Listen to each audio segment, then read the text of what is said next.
Hey guys, Sky2 Quaddy here. Happy Easter, guys. Happy Easter Sunday, or however you celebrate it. Hope you're having a great day. Just a quick video, just discuss the new build that I have with an old friend of ours, the Beetle PK3. I glenned it, guys. So, you know, glenned from The Walking Dead, how he survived all this freaking stuff with zombies on top of him and so many episodes, and then finally Megan just smacks him on the head and breaks him. Yeah, well, that's what I did. She survived a lot in the grass for the week. No contact. Brought it back. Flew great. And then I hit a tree and yeah, totally glenned it. Glenned it. Done.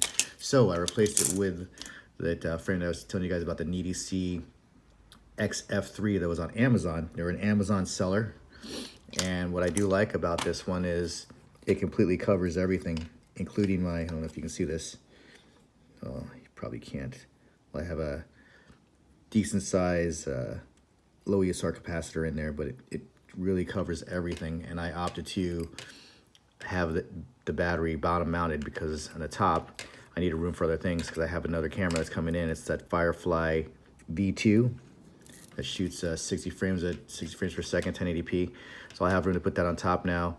And I'm also going to put a GPS unit on top of here too, so I can check out the top speed on this thing, because it flies really fast with these Tachyon 1408 4100 kVs on it. Only thing about it is these motors are not efficient. They're fast as heck, but they just destroy batteries. You get immediate sag no matter what battery that you use, and your flight times will go down drastically with these motors. So keep that in mind if you do decide to get something like this. What else? Oh yeah, I told you I got the frame on sale at Amazon. And the reason I got it is because these arms are replaceable. So after glenning the Beetle, all I would have needed to do was just pull off another arm from another quad and I'd be good, you know. So I went ahead and I got those on sale for $540. I remember I told you guys. And so I went ahead and got three of them for like, what, I don't know, 1620 is 3 frames. You can't beat that. It's ridiculous, that price. But anyway, yeah, I really like this frame. It handles, it's a true X frame too. It handles much better than my Beetle too. And I think maybe it's because it's a little bit wider, so 135 millimeter.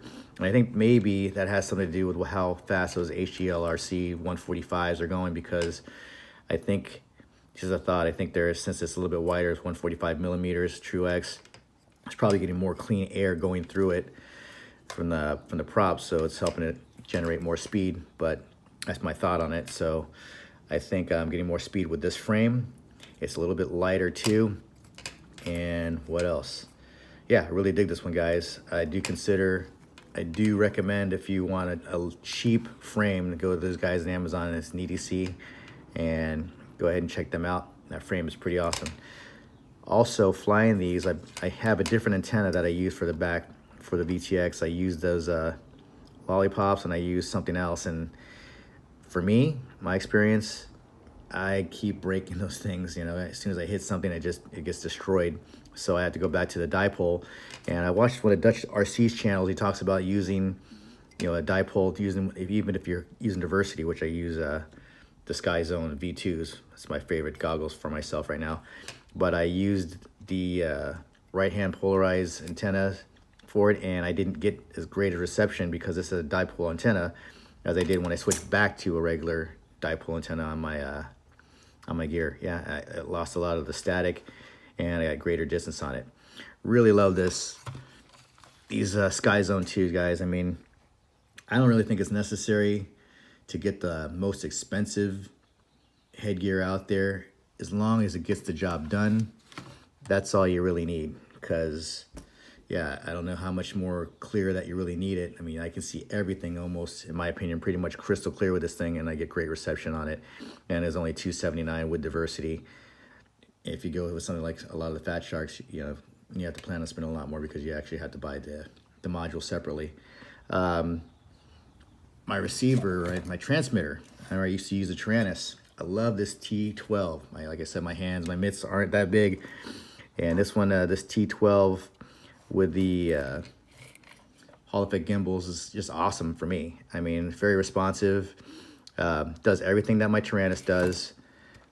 Even, well, that's because it has the same OpenTX and has OpenTX on it. So, yeah, can't ask for anything more. And I did see a UAV Futures video on it, and he did not get great range. I don't know, I think these are all unit specific because the range on this one is great. I mean, you've seen some of my videos. I'm not a great flyer, but I'm getting some pretty decent distance with just these cheap little XM Plus receivers and this combination. So I really love this jumper, and I think eventually when I get the money and I get the skills, I will get the Crossfire receivers and go from there. A Crossfire module, I'll put them in the back.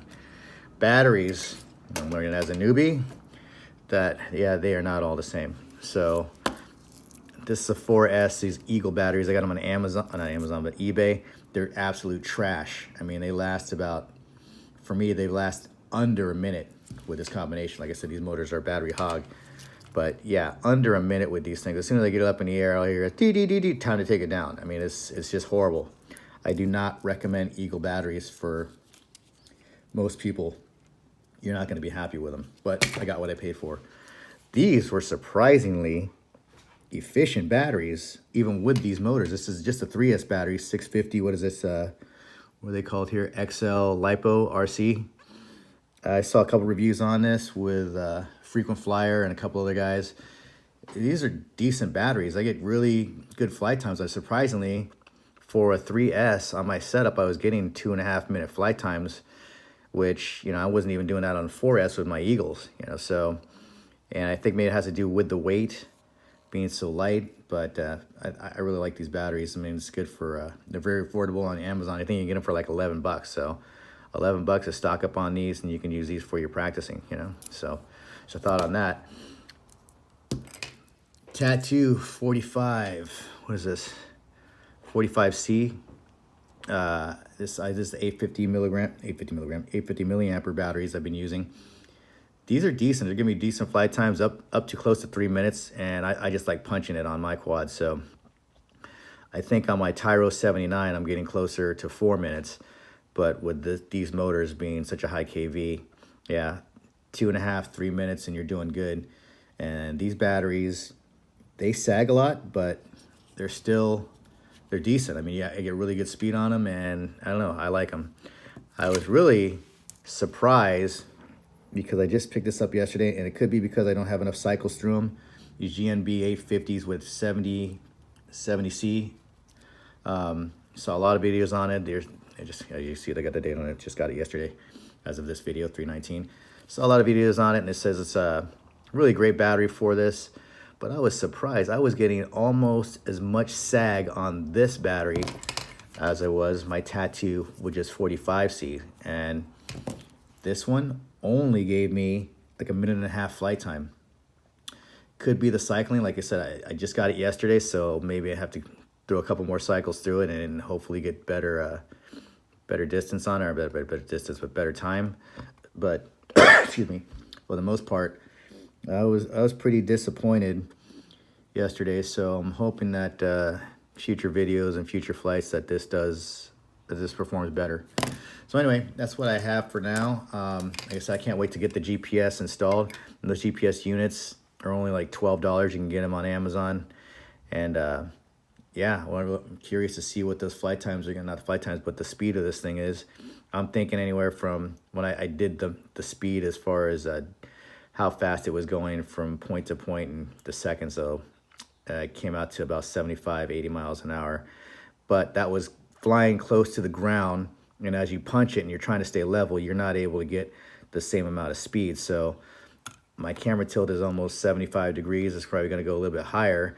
And this time I'm going to, after installing GPS, I'm going to fly higher and then down and then see how much speed I can really get, so I could just punch it and not be concerned about it going down and hitting the ground. So anyway, guys, that's what I have. Happy Easter. Hope you enjoyed this video. Those are my thoughts and comments as a newbie to FPV. If you're going to spend money on anything, like I said, don't fall in love with these quads because you will break them. This is a hobby where you're fixing almost as much as you're flying when you're starting out. So don't fall in love with these quads. Just try to get your skills down. If you're going to invest the money, spend it on the goggles and your transmitter. Those are, in my opinion, the two most important things, and you're going to use them for a long time. So, and try to make sure that they have the Hall effect gimbals too if you're going to go for any type of transmitter. Anyway, that's all I got. Have a great day. Sky2Quality, signing out.